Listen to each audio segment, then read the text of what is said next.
ակնհայտ է, որ քաղաքական հետապնդման են ենթարկվում այս իշխանության բոլոր ընդդիմախոսները։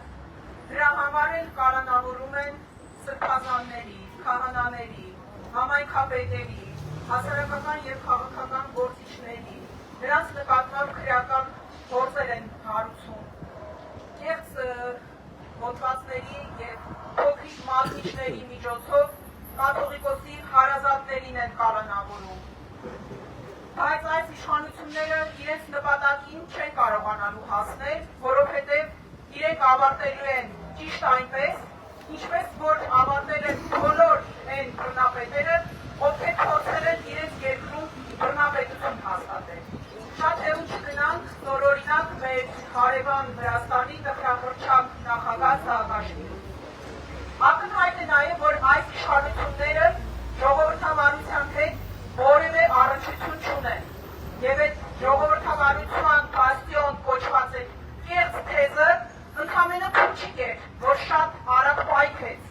ինչպես որ պայքեց նրանց մյուս բոլոր կեղծ թեզերն ու հայտարարությունները և խոստումները։ Բայց այս նրանց հետ ամեն ինչ պարզ է։ Ինձ ավելի շատ հետաքրքրում է, թե ուր են այն միջազգային կազմակերպությունները, ովքեր կոչված են զբաղվելու մարդու իրավունքներով, ովքեր իբրև թե պաշտպանում են ժողովրդավարությունը։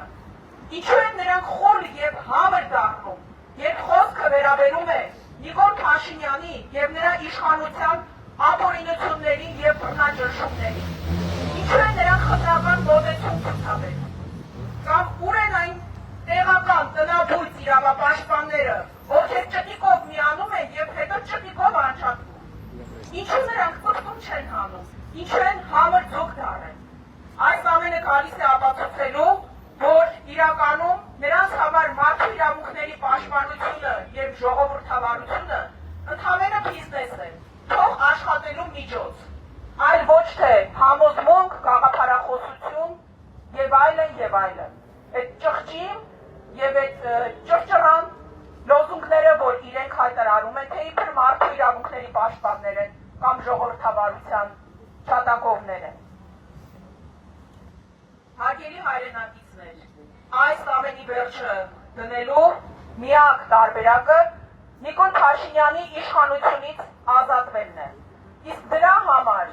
շատ լավ հնարավորություն կա Վաղարշապատում։ Վաղարշապատի ընտրությունները կարող են նախերգանք դառնալ համապետական մասշտաբով իշխանափոխություն իրականացնելու համար։ Հետևաբար, վաղարշապատցիները պետք է շատ լուրջ վերաբերվեն իրենց քվեին, չափազանց կարևորեն իրենց քվեն և իրենց մասնակցությունը քվեարկությանը, գնան քվեարկեն և հասկանան, որ իրենք նպաստում